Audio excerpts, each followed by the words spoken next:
All right, I guess we'll get started. Yeah, very excited to be here. We have John Taffer here today, who many of you know. Quick background on John. This is from his TV show. I love the opening. Running a bar is not just a business, it's a science, and no one knows more about science than John Taffer. Over the last 36 years, John has transformed hundreds of failing bars worldwide.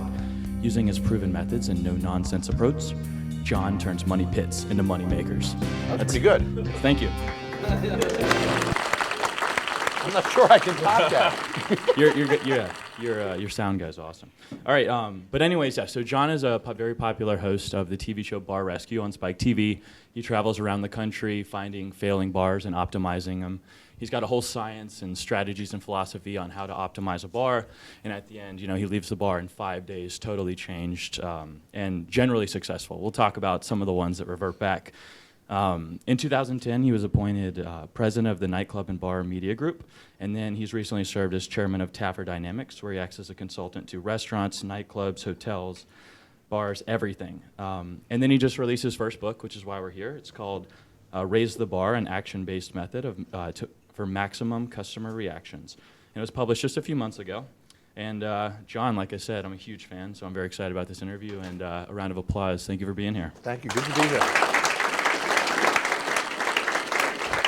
All right, so before we jump into the book, let's first talk about kind of, your journey. You started out working in the restaurant bar industry.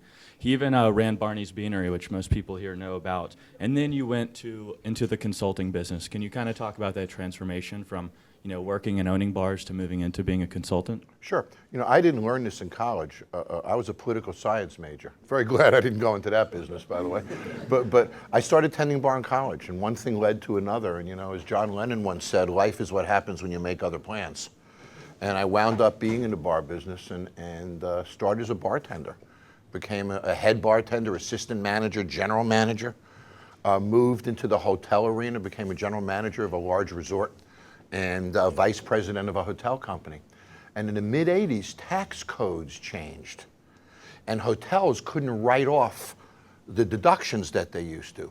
So suddenly, restaurants and hotels had to make money. They couldn't be write-offs anymore. And the hotel industry had operated what I called guest amenities, not businesses. So I came in, and I'm that guy who signed contracts with all the big hotel companies. I'm the guy who closed all the restaurants on the top of hotels all across the country. Shut them all down. I'm the first guy who ever put a leased restaurant in a Holiday Inn hotel, which is a very good idea for them. And really worked very deeply, bringing brands into hotels and working in hotel food and beverage when I started. I wound up doing about 300 hotels all over the world. Properties like the Park Hyatt in Sydney, Grand Hyatt Tokyo, Taipei, Taiwan, Jerusalem, London, and started working all over the world for the hotel industry. And my whole purpose was to teach hoteliers how to do restaurants and bars that could compete against freestanding. Because in those days, hotels had no credibility in that arena. And that's how I started. And I started my consulting company in 1986, and my first client was the company that I worked for. So I left, brought them in, and then my life changed when Sheraton came up to me and offered me a major contract, and I did 40 Sheraton hotels. And out of the 40 that I did, if I remember correctly, 18 of them had the highest sales per foot in food and beverage in the entire hotel industry. And then it all took off for me. Then my phone started ringing off the hook. In 1991, I opened my first, actually that's not correct, in 1989, I opened the first operation that I ever owned. Any Green Bay fans here? Green Bay Packer fans? First bar I ever owned was called Lynn Dickey's Sports Cafe, who was a quarterback for Green Bay back then. And I wound up having 3 of those, and what really changed my life was Mall of America in Minneapolis, which has more visitations than the city of Las Vegas. I opened 3 restaurants in Mall of America. The landlord gave me all the money. I opened them for free, and 2 years later was a multimillionaire. And that really changed my life. And I'm inspired, not by the bricks and mortar. I'm not inspired by the food, even though it's very important to me. I'm inspired by the look on your face. That's always been my inspiration. I don't believe that we serve food. I believe we serve reactions. We achieve it through food. I don't believe we play music. We play reactions. We achieve it through food. And I don't believe you guys sell ads. The fact of the matter is, if the viewer doesn't react to the ad is meaningless. We don't sell ads, we sell reactions. We achieve it through ads. Whether they're client reactions, whether they're advertiser reactions or prospect reactions. And that's what I learned at a young age. And that philosophy changed my life. And by understanding the principle of reaction management, I own that term. I actually own the term reaction management. Everything changed for me. And suddenly I realized that, wow, I can cause you to do things you wouldn't normally do. I can manipulate the hell out of you if I want to. Make you buy what I want you to, go where I want you to, sit where I want you to. So I became a nutcase on human behavior. And things really puzzle me. For example, 70% of all people that walk into a mall make a right-hand turn. Why?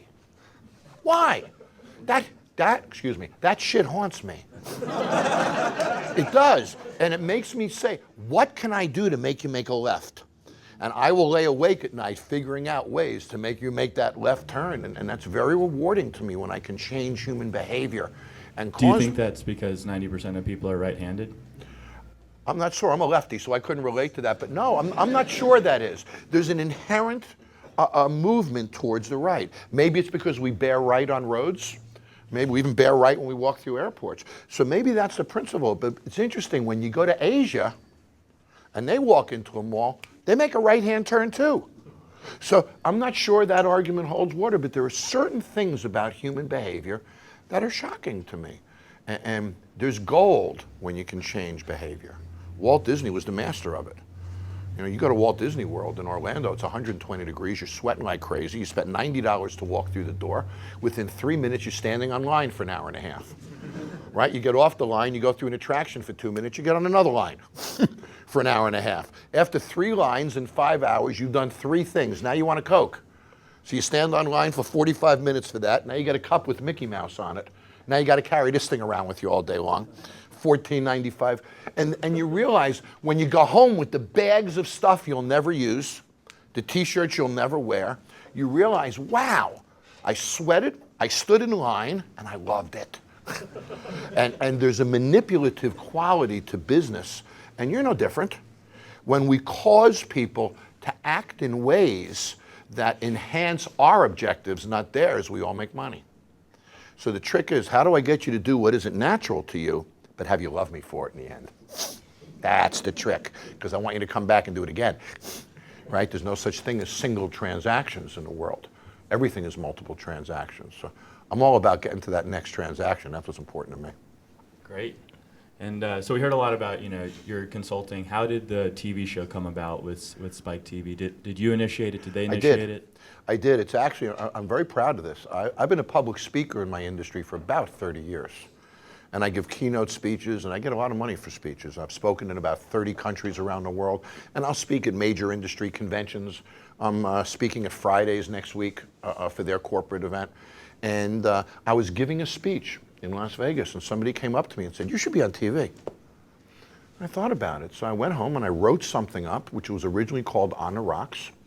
And I came out here and went to Hermosa Beach to a friend that owned a bar. I got a camera, a microphone, and I got his employees to work with me, and I did a 3-minute sizzle reel. And really, it was me just screaming at people. I just walked into the bar, screamed and yelled at the employees, you know, non-negotiable, you're fired, and did this whole thing. And I didn't know anybody in Hollywood. I was a bar guy. And so I had this 3-minute sizzle reel. I sent it cold to 5 companies and got 3 offers. And it was unbelievable within a week. And I had offers from 3 different production companies.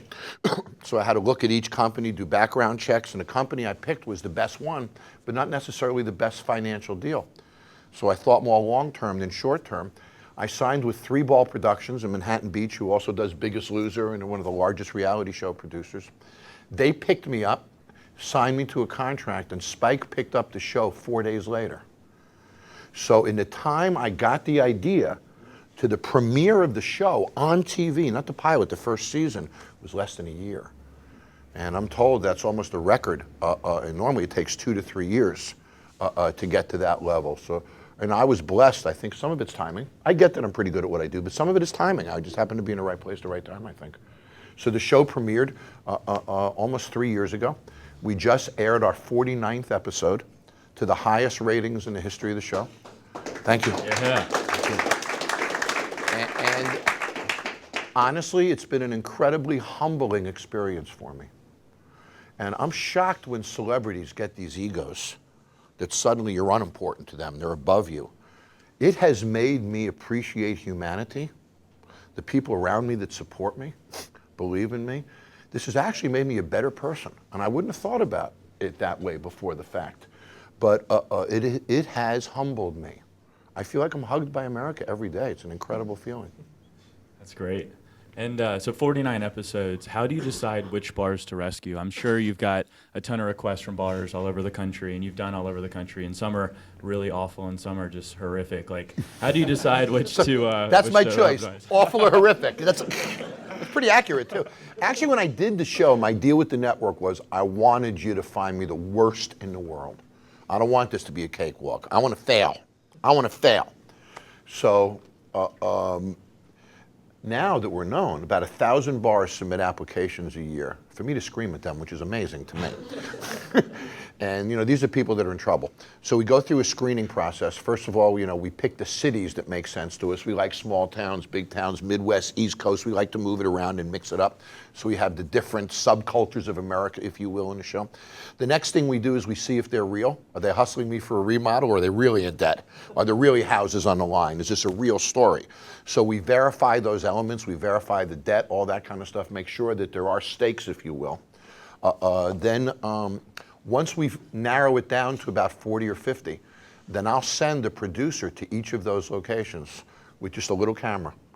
And they'll talk to each staff member for about 20 seconds. That's all. What's your name? What do you do here? What do you think of this place? What's your name? What do you do? So we can see the behavior of the employees. And I'm looking for a compelling story. I want you rooting for the owner or hating the owner, but I want you connected to it. And the secret of Bar Rescue is finding those personalities that are exciting to be with. And if you think it's frustrating to watch, you should live it, because it's quite an experience. Very cool. And what would you say is the number one reason most bars fail? Excuses. But that's the reason why all of you would fail too. And here it is. You wake up in the morning, you're failing. So you blame the president, you blame Congress, you blame Greece, blame the euro. I mean, construction in the street, it's the mayor, it's the... And you wake up in the morning and you look in the mirror and you're not failing because it's the other guy's fault, or it's the economy's fault. But if you looked in the mirror and said, I'm failing because of me, you wouldn't like it, and you change that. And I believe the common denominator of failure in any business is excuses. As long as you wake up and blame poor sales on the economy or an environment, then you have no motivation to make it better, because it's not your fault. But in the worst economic environment, 4 or 5 years in this country that we've seen in our lifetimes, there were people making a lot of money, weren't there? In the height of that recession, there were people selling advertising, people opening restaurants, people building businesses. Somebody's making money, so the excuse is bull. It's bull. So wake up in the morning and own your failure. Look in the mirror and say, I'm failing because of me, and you won't like it. And then you'll change it.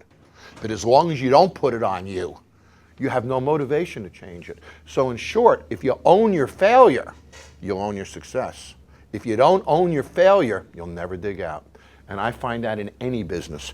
Always the common denominator of failure, personally, is excuses. You don't want to be a failure, do you? Not at all. You don't want to look in the mirror and experience that. If you can't blame anybody but yourself, you're going to change. You're going to fight it out. That's the deal. Right, and so a lot of guys in this room want to open bars like this one sitting up here in the front row. What do you say to these people that want to open their own bar one day? Well, first of all, know your reason. Anybody see the Murphys episode of Bar Rescue? The two frat brothers opened a bar. Yeah. The last thing you want to do is open a bar because you like to drink. That's like somebody into drugs who becomes a pharmacist. I mean, that's just...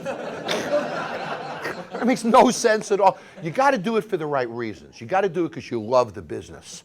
If you love the social aspect of it, you'll never do your financials. You'll just hang with people all day long. If you love the drinking, that's even worse. You got to love the business. It's a tough business.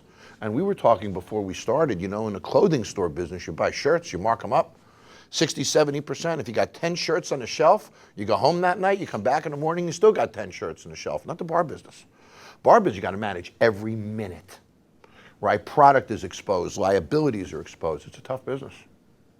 Honestly, if I had to do it over again, I'm not sure I would be in this business. to be honest with you. You know, when I look at all the work that I did over the years, I could have applied those efforts to bigger things rather than smaller bars. And I was involved in Rainforest Cafe, for example. That went public, and that was big dollars. Don't get me wrong, I don't regret being in a bar business. But when I look at my life, all the nights that I worked, all those evenings, days, 20-hour days, I look back and say, gee, what if I would have been a lawyer? Nah, maybe not a lawyer. But what if... There are lifestyles that are easier, is my point. So you got to love the business and be passionate about it to make it through those late nights and those mornings. Great. And what's been the hardest bar rescue you've ever done, and why? You know, I'm going to guess the hardest bar rescue I've ever done was the one that aired, actually, the last one, and I'm not sure, with the two twins, which aired just about 3 weeks ago, where I had a family. I mean, these guys hadn't had Christmas dinner together in 9 years. They lived across from each other, these twins, and they hated each other. And what I learned about bar rescue is it's so about the people. And at the end of the day, I got those twins together. It was a pretty intense episode. And I don't know if any of you saw that episode. The son, Tyler, the nephew, sent me a note that they had their best Christmas dinner in all these years for the family. So when you have personalities that don't work, that's the challenge. I can paint a bar. I know how to set it up. I know how to put the technology in it. I know how to decorate it. I know how to program it. I know how to... The people. Remember, these people aren't failing because of their bars. They're failing because of them. And that's my challenge. And that was a particularly good one. And I'm going to answer the next question for you. The best one we've ever done is probably Spirits on Bourbon, which was the first episode this season. They're up $125,000 a month. The barbershop chair is the most photographed attraction on Bourbon Street. Last month, it did over $80,000, just that chair. And they sent me a note. They become good friends. They just bought a warehouse so they can buy cups for their resurrection cocktails, 20,000 at a time, to keep their prices down. And you know, it's, to me, I'm not always right in life. None of us are. But I'm pretty close. And when it comes to the bar business, people, when they stay with the plan, tend to do really well. Moonrunners, right, which is from your neck of the woods. I mean, their numbers are up 600%.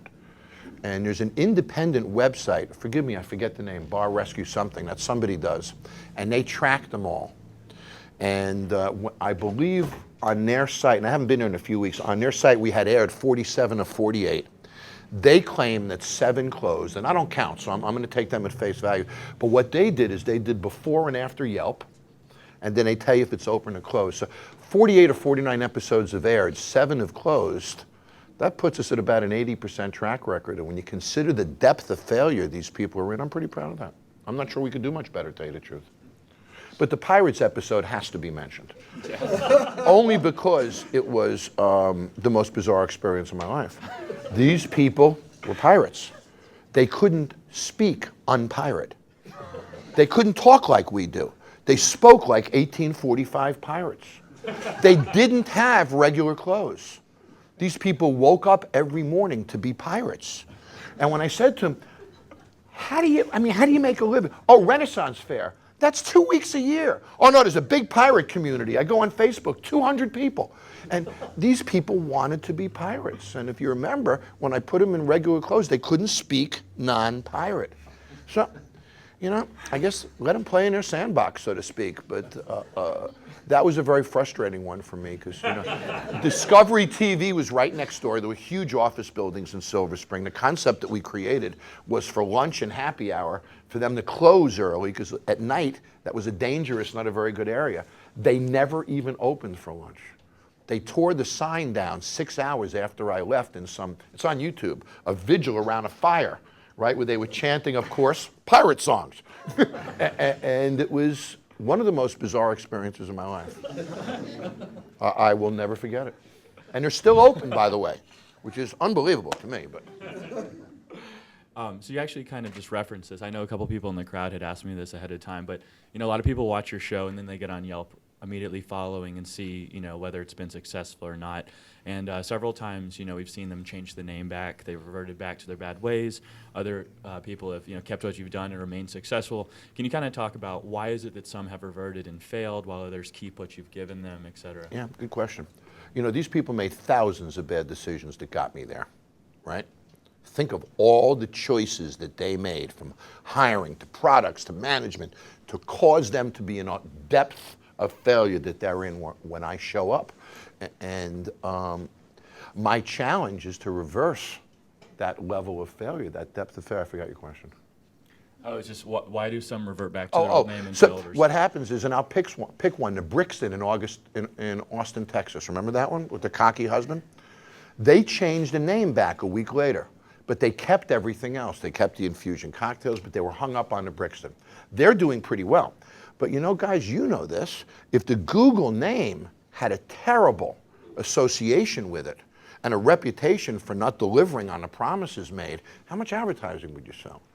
So if I didn't change the company but put a new sign on the building, at least I have a chance at a new future.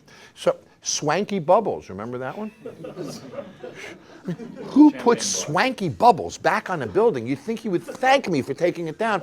But they changed the name back the next day, and his logic was, it's confusing. My old customers won't come to the new bar. You were losing money with the old customers, and here's what they don't understand. When they change the name back, they're thinking of the customers they have. I'm trying to get them the customers they don't have, and the thousands of people that they alienated and chased away. So with a new brand comes a honeymoon.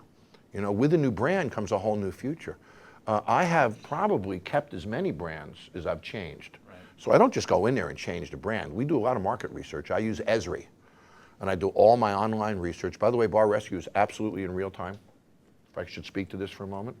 You know, the first day I show up at about 4:35 in the afternoon, I go in and do my recon that night.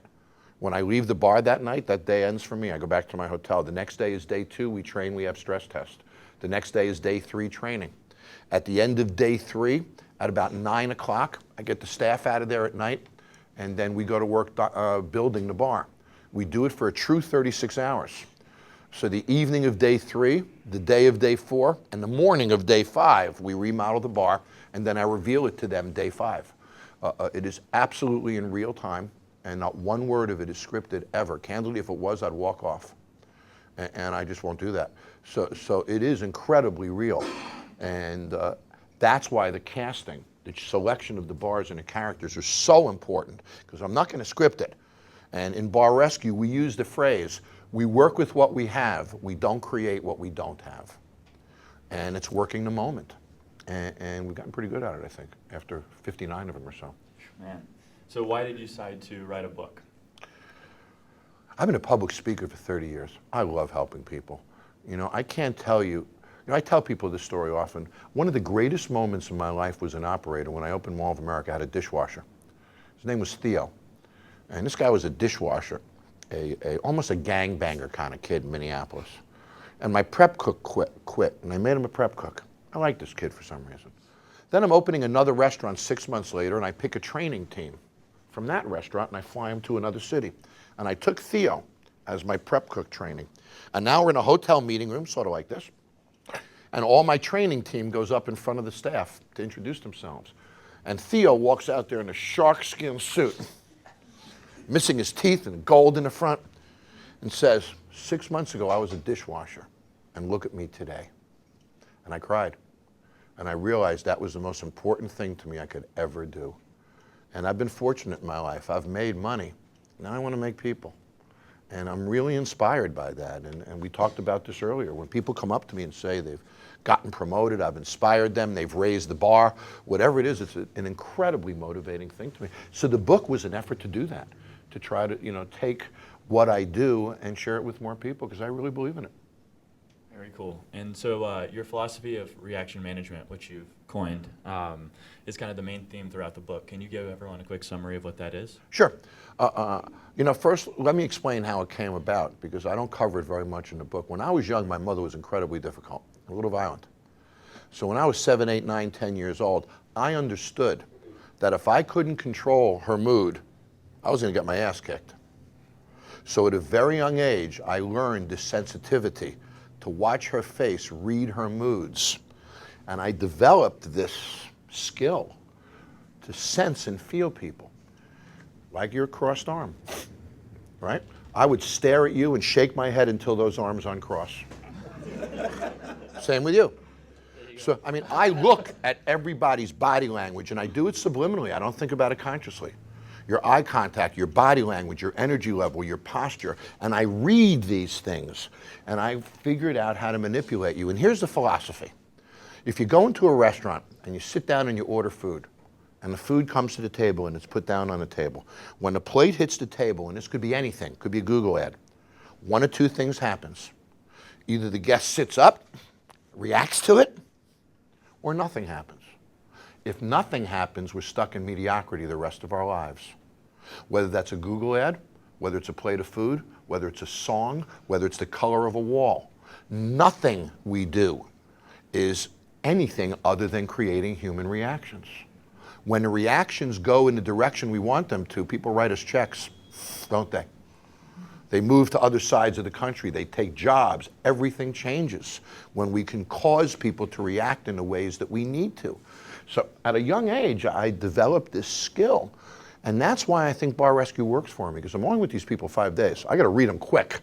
And we were talking earlier, I mean, I'm in people's faces for sure, but there's a reason why. This might surprise you, I am never angry on Bar Rescue. It is completely calculated. It is completely deliberate. And we were talking, you know, if I wanted to pick on him, okay, this is a guy with some pride. First, I'm gonna try pride.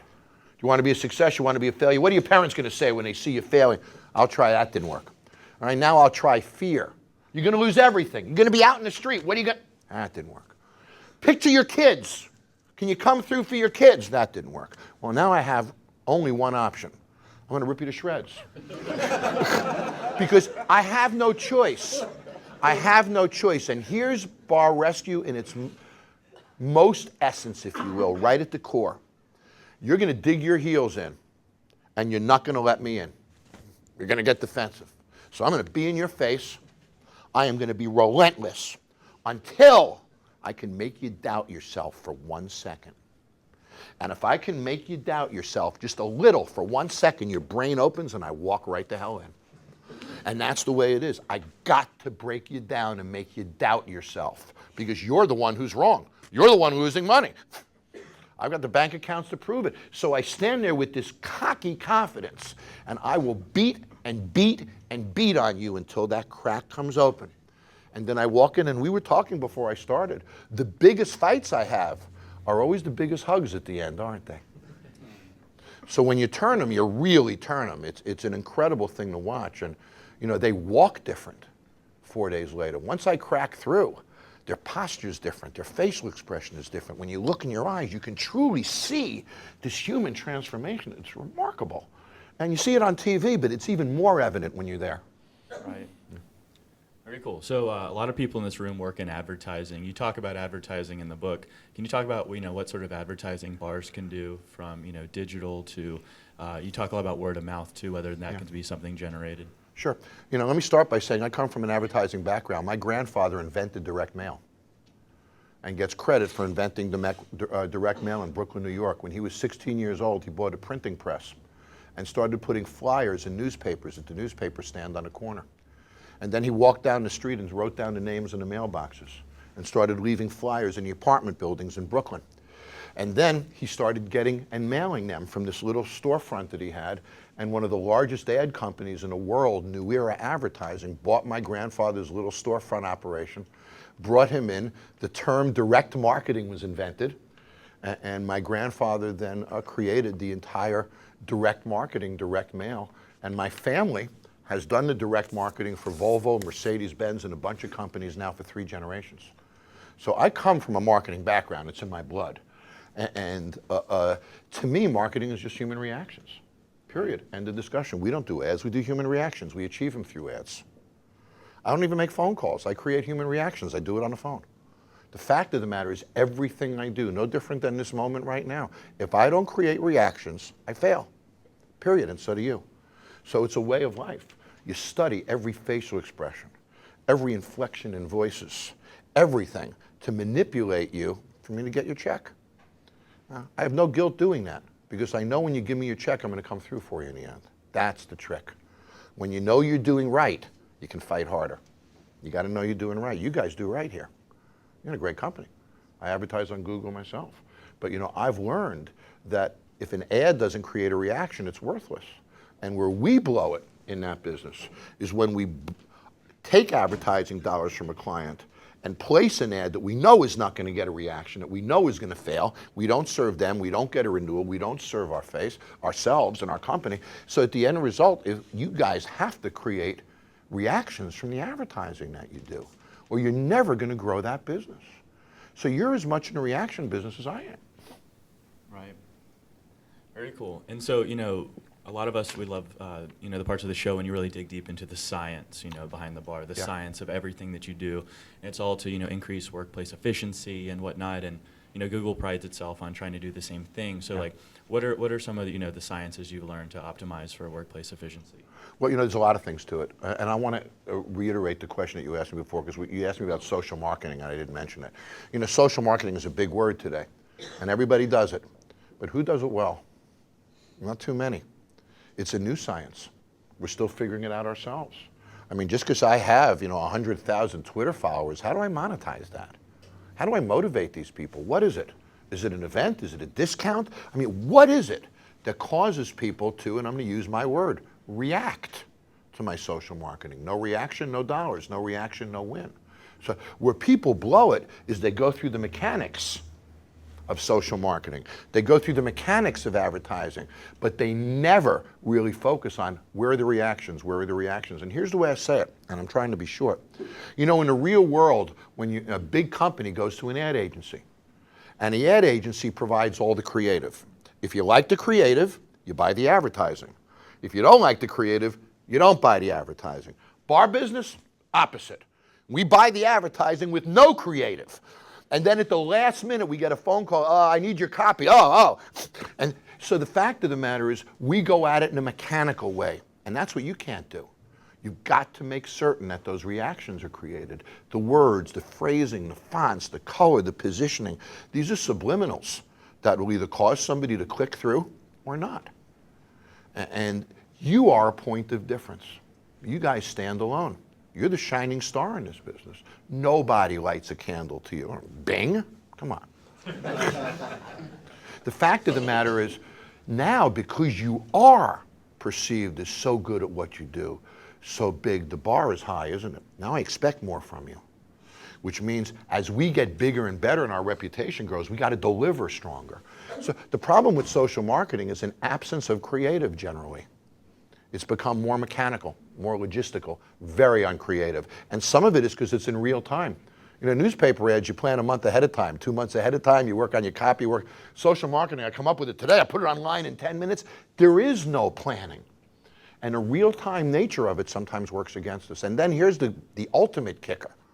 When I hit you with social marketing 3 or 4 times in a row and blow it, you're going to delete me every time from then on. I'll never get you back. So we only have one shot, I believe, in social marketing. Either we engage the audience, either we connect with the audience, or we alienate the audience, and we will never connect with them after that. And that's what my experiences are. Nice. And some of the big, shock moments of the show are when you fire people, and sometimes you get in their face and you throw them out. Other times you're like sympathetic. You're like, I'm sorry, I have to let you go. So, how do you choose who you're going to fire and how you do it? And you're welcome to practice on me if you want to fire me from being out of this interview. Well, when you were talking earlier about general marketing sciences, the bar business is very visual. I need to move your eye where I need it to go, right? First I sell with the eye, then I get my hand into your pocket. So, I say with the exterior of a building, if I don't pull your eye, I'm not going to pull your body. The front door of a business, if I don't pull your eye, I'm not going to pull your body. In the Google ad, if I don't pull your eye, copy doesn't mean anything. So the fact of the matter is I've got to connect and pull you in. And there's all sorts of sciences. When you walk in the front door of a business, your eyes are going to go to the most colorful or brightest spot in the room. Every time, end of discussion. So some designer puts a beautiful piece of artwork on the wall. I'm not making money off that. No, put the artwork over there. I'm putting what I make money on where the eye falls. So one of the things that I do is I work very hard on changing eye movement when you walk through the door. I also know that bars are about meeting people, eye contact. So at 0 level in a bar, when it's unelevated, everybody's at high seating. So everybody's eyes are within 10 inches of each other, whether you're standing or sitting in the bar stool. When people connect, right, the magic of a bar happens. But you got to look in each other's eyes or it never starts. So in elevated areas in bars, there's a lot of science to this. If I have one staircase on an elevation in a bar, what happens is you see a pretty girl up there. So you go up the steps, you walk, you hit a dead end. You feel like an idiot. You got to turn around and go back the other way, and she knows exactly what you're doing. So you never go up there again. But with 2 staircases, I walk through with a purpose and go out the other side. So it's totally manipulative in every conceivable way. I want to manipulate where your eyes go, which way you go, where you sit, where you stand. And here's the trick to the bar business. You can make drinks at home, can't you? You don't need me for cocktails. You can make exactly what you want. In today's world of technology, we can get exactly the programming that I want, musically, video, satellite, online. I have every entertainment option and everything I could ever want at home. I don't need you for drinks.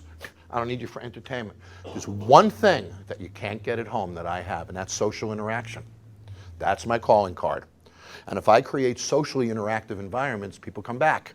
And that's where these sciences play in, of height and eye movement and all of these things. It's all about creating interaction. Great. So we'll do one last question, and then we'll open it up to the floor for questions. Sure. So you just finished season 3 of Bar Rescue. You just wrote your book. What is next for Jon Taffer? I have a new show I'm starting in February called The Hungry Investor. And I describe it as a cross between Bar Rescue, Hell's Kitchen, and Shark Tank. And myself and 2 partners are traveling around the country looking for businesses to invest in. So let's say we decide we want to invest in steakhouses or any business, sushi, whatever it might be. So we might come to LA, pick 2 steakhouses that we might want to invest in. And I created this formula called an invest test, where we determine the elasticity and potential of the business and the individuals in it. So we run them through this rigorous invest test process to determine their and their business's potential. And then at the end of the show, we determine which one we're going to invest in, and we give them the money, and we make the investment, and then we let you know how it did. So it's much more business return on investment, equity, a little deeper for me. It's sort of fun. It allows me to show my business knowledge, not just my bar knowledge. I'm excited about it. And then Bar Rescue, I told you, we just got picked up just yesterday, 20 more episodes for season 5. So I'm very excited about that. Congratulations. And we've now I just finished my 59th episode yesterday. Wow. Great. All right, let's open up to questions. And there's actually a microphone right over there that we can. So if you had a room full of people, what would you tell them in a brief period of time to keep them from ever showing up on your show? No excuses. If I had to leave you with one message, it's understanding that all I'm going to do is identify where you're failing. You can do that too if you want. But you got to look in the mirror and say, I'm failing because of me. What am I doing wrong? And pick it apart. The other thing about the bar business is I've seen a lot of bars not fail, but run out of money. They would have turned the corner. The first restaurant I ever owned by myself was called Alamo Grill. Actually, second one. And Lynn Dickey was the first. And I opened it, and about 90 days into it, I ran out of money. I was losing money in Mall of America. And it's because it was a new business, and we were so busy that I couldn't make it profitable. So I was in trouble. So I went and sold 50% of this business that I put $1 million in for $150,000 to get the money I needed. That year, that business profited $800,000.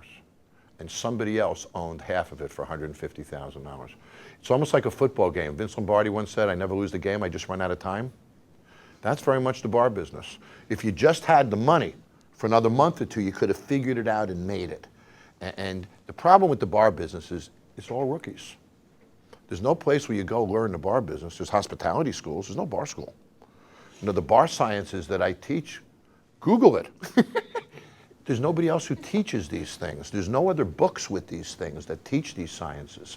So the fact of the matter is I'm a little unique in what I do, but every bar can be successful if they just change what they do. And I'll leave you with a quote from, I believe, Benjamin Franklin.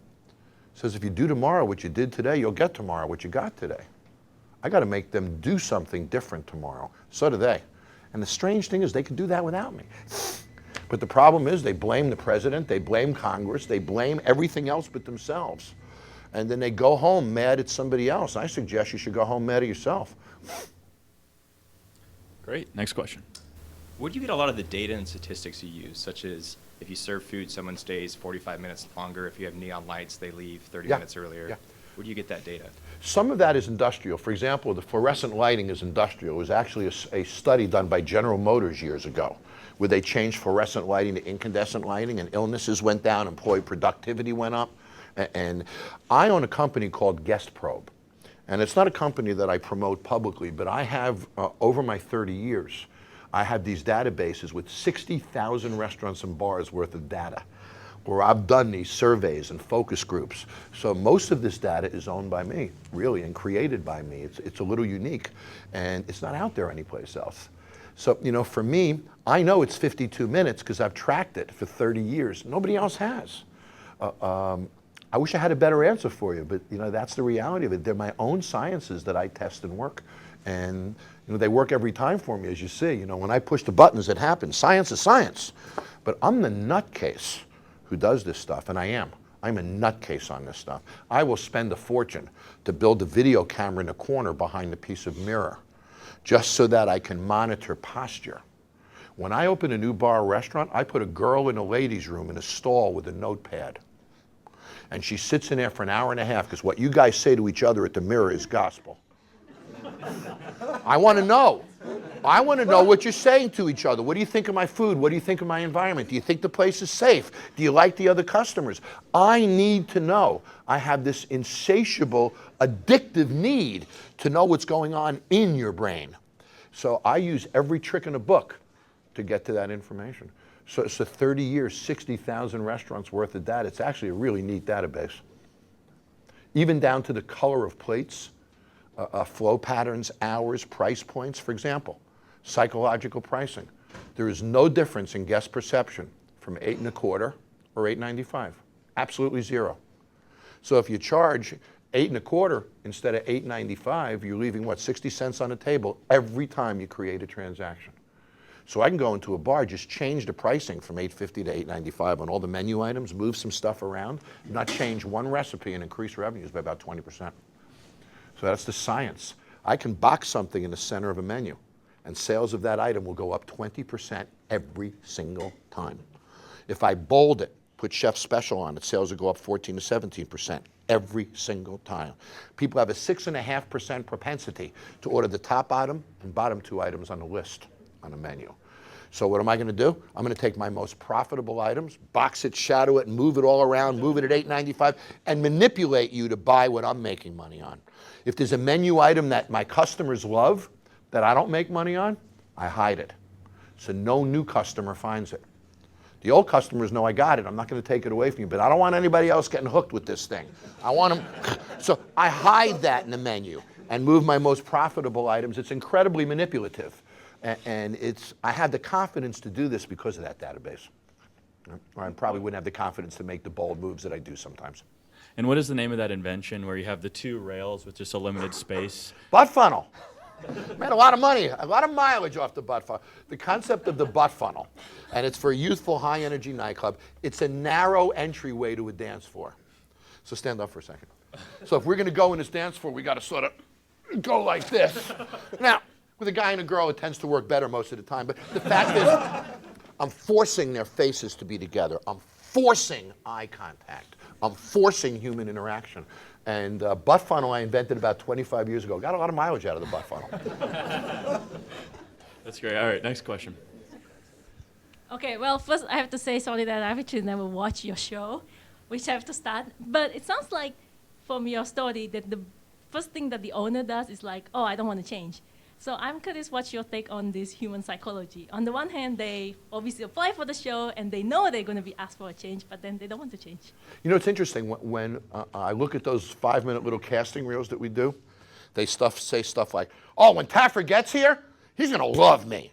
I mean, he's going to think that I'm as good at this as he is. Boy, do they get a surprise when I show up.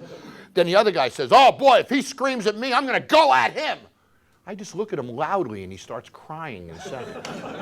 So, you know, they take this posture, it's strange, and after shooting 59 of them, you'd think they know what's coming. But you know, the fact of the matter is each one of them thinks that they're going to be the one that I'm not going to scream at. And if you saw Gypsy, the Las Vegas gay bar that we did, remember what he says? Oh, I got to tell you, John is going to be my buddy, and then after this is all done, he's going to go out for a drink, and he's going to say, Paul, you were right and I was wrong. And that didn't quite work out for him as he thought.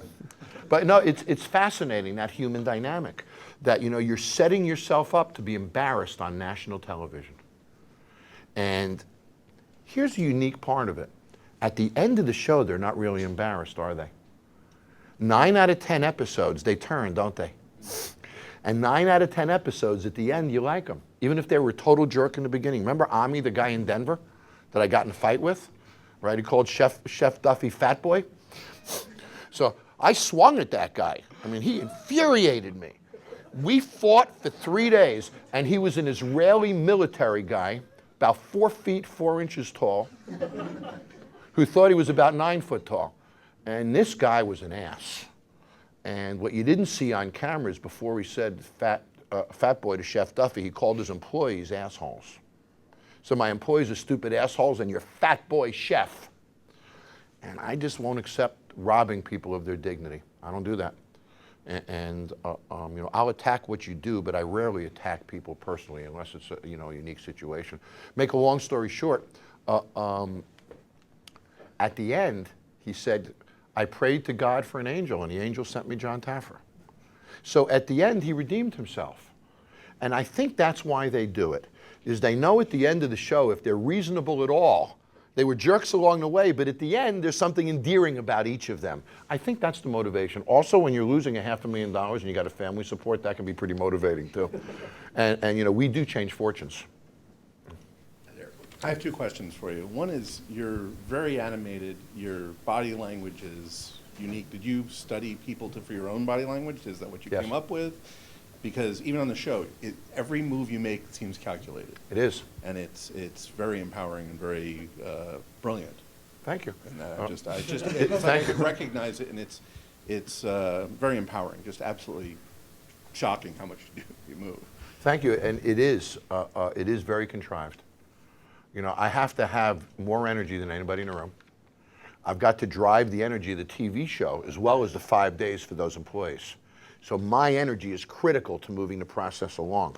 So if I have a flu, if I have a fever, nope, I got to be on every day. I've got to lift that energy.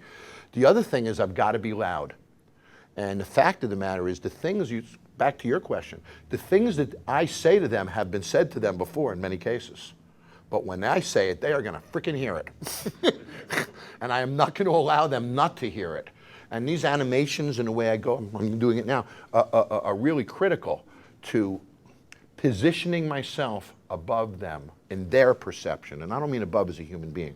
They need to look up to me or they're not going to follow me. And the animations, the energy, the body language, the communication, the eye contact, all of this matters to me, getting them to slip into that submissive role, if you will, and follow my lead. Your book on tape should be a video. I have some videos out there. Matter of fact, I'm launching in February Taffer TV, which we're launching. I just built a whole production studio in Las Vegas with a 30-foot bar in it. And so it's a whole educational program that we're creating to do that. Thank you. You're The welcome. second question was, when you rescue a bar and these people are already in financial trouble, does the show pick up the renovation? Yes. Does the show pick up your fees? Is there ever We a pay for deal it. that Show goes pays for on everything. between? The And owner they're- pays for nothing. And they're completely separate once you leave? Yes, I have no involvement in the business when I leave. As a matter of fact, probably 80% of them I've never spoken with when I left. I will share my email with them. If they have questions, they can shoot me an email. I give them my books. I give them lists of promotions. They get a binder about this thick. And 9 out of 10 of them never communicate with me ever again. And I don't look back, to be honest with you. I'm always looking forward to the next one. One of the best things you ever did on the show was when you brought a previous bar rescue owner Yeah. in to spy for another one. Yeah. That made a big impression. So We're doing a bunch of that this season. I hope so. It's fun for me because it gives you an update on that bar when they tell you how they're doing. It shows the relationship I created with them, that it's real. And they went through the experience, so they're great candidates to do that. You're going to see a lot of that this season. Great. Thank you. My pleasure. Great. So it's actually the last question we have time for. John, do you have any other final words or final advice for some of us? The only final advice I would give you is I've lived a very unconventional life. And it's because I live my dream every day.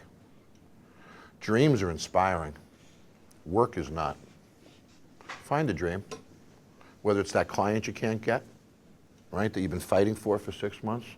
You got to have dreams. Dreams make this world go on. It built our whole country.